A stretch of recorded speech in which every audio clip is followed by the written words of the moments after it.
Namaku Aya, umur aku 24 tahun. Nama gue Niko. Aji Bonci. Nama gue Zara. Gue Dio Deor.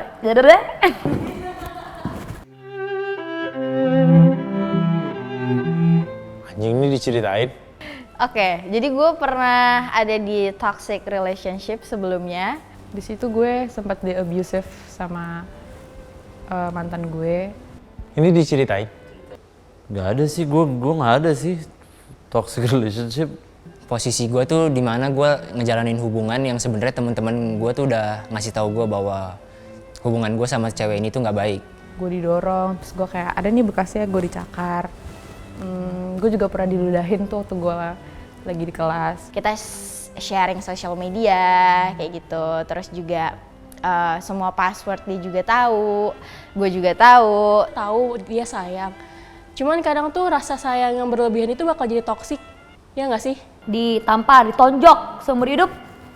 Pernah sekali ditonjok sama laki-laki gitu, itu sama dia.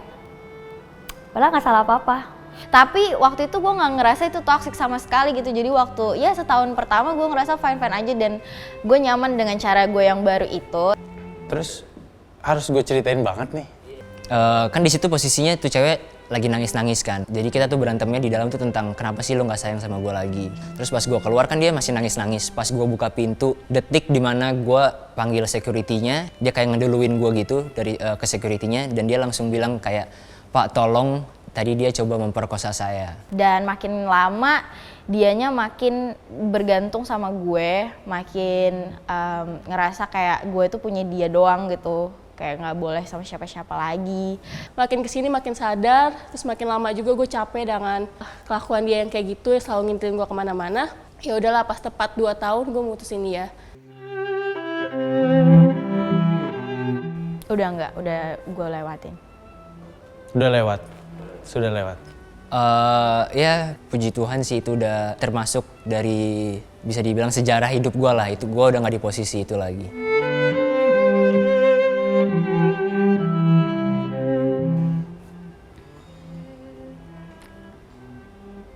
Apa ya?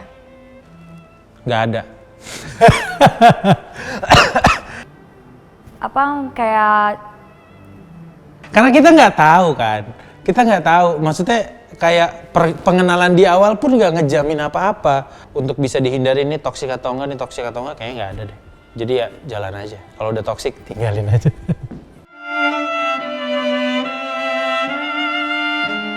Enggak. Bucin sama toksik menurut gue beda sih. tergantung. Kalau bucinnya itu ngena banget tuh.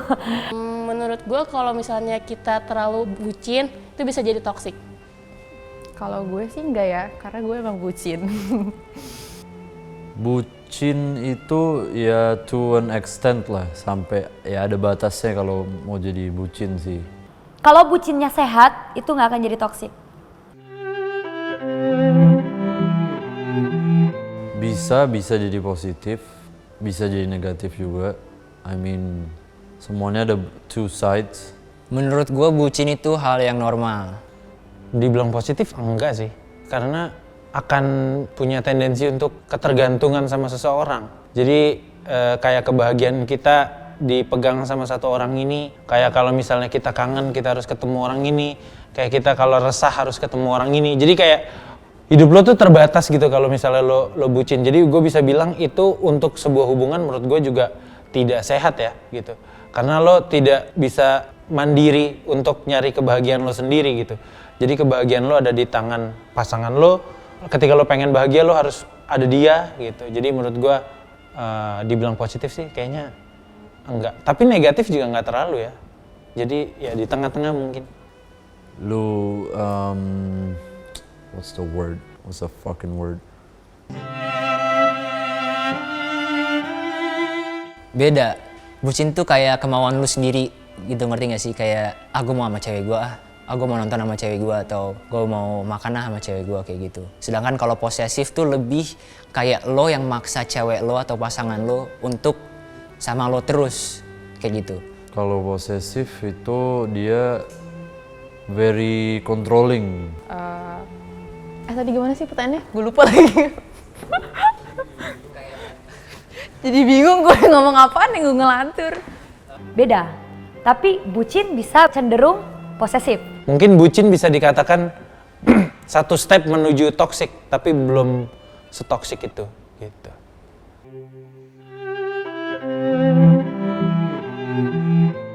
Apa? Sorry, gue nggak masuk tadi pertanyaan. Itu udah di luar batas sih. Menurut gue salah banget. Karena gue udah sayang gitu, jadi gue nggak mikirin tuh mental gue. Nah itu tuh hal yang nggak boleh. Kalian tuh harus memprioritaskan diri kalian dulu, baru orang lain. Kalau misalkan hubungan gue terusin mungkin bisa sampai ke fisik. Cuman gue kalau yang verbal itu udah ibaratnya waktu sama dia tuh makanan gue sehari-hari gitu. Karena ketika lo menyayangi seseorang, lo harus sadar lo menyayangi sesama manusia gitu loh. Kayak misalnya lo bisa merasa sakit, ya orang itu juga bisa ngerasa sakit.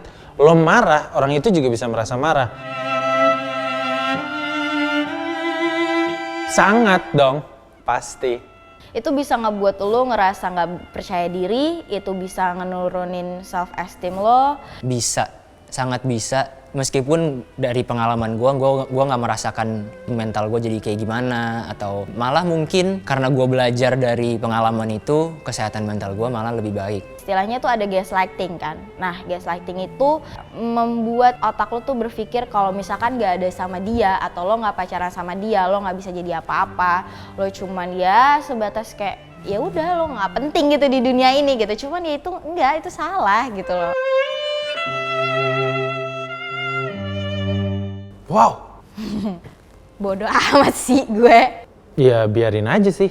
Yang penting ya udah putus, ya udah selesain gitu hubungan gue. Mau lo bilang sama orang lain gue yang toksik, gue yang nggak beres gitu, ya bodoh amat. Karena daripada gue kasih tahu mereka kayak oh nggak kayak gitu, itu malah jatuhnya ntar gue kayak membela diri gue sendiri mencari kebenaran. Karena ya kalau gue sih orangnya nggak ini sih ya, nggak suka memberikan pembenaran kalau emang orang itu nggak pengen tahu kebenarannya sendiri gitu. Jadi kalau misalnya dia mau ngomong apapun sama orang lain, ya silahkan aja, itu hak dia. Kalau gue ngasih pembenaran ke mereka juga apa untungnya gitu, ya udah jadi let it flow aja.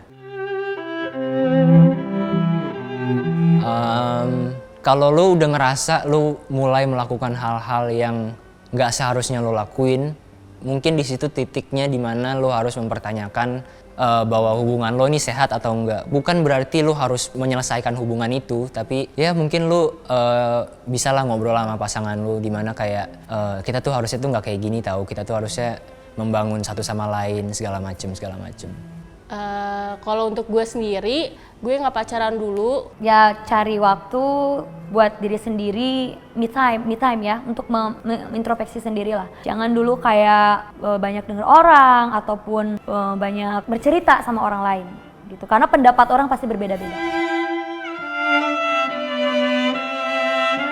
Pesan gue, di saat lo udah ngerasa pertama kali itu adalah toxic relationship, atau lo ngerasa kayak dirugikan, atau lo direndahkan, atau apapun itu, mau fisik, mau verbal, atau malah hal-hal yang even lo nggak nyadar mungkin di pertama kali, cuman kayak di otak lo ada nih kayak, wah ini toxic banget gitu, udah lo buruan aja kayak selesain hubungan itu gitu, atau mungkin lo bisa komunikasiin dulu. Kalau dua-duanya merasa itu tidak jadi hal yang bermasalah, ya lanjutin aja gitu. Tapi kalau misalnya lo sudah mulai tidak nyaman, kayak misalnya lo sudah tidak merasa di hubungan ini gue nggak jadi diri sendiri, ya mendingan lo cabut aja gitu. Jadi buat apa lo ngebahagiain orang lain tapi kalau lo nya nggak bahagia gitu.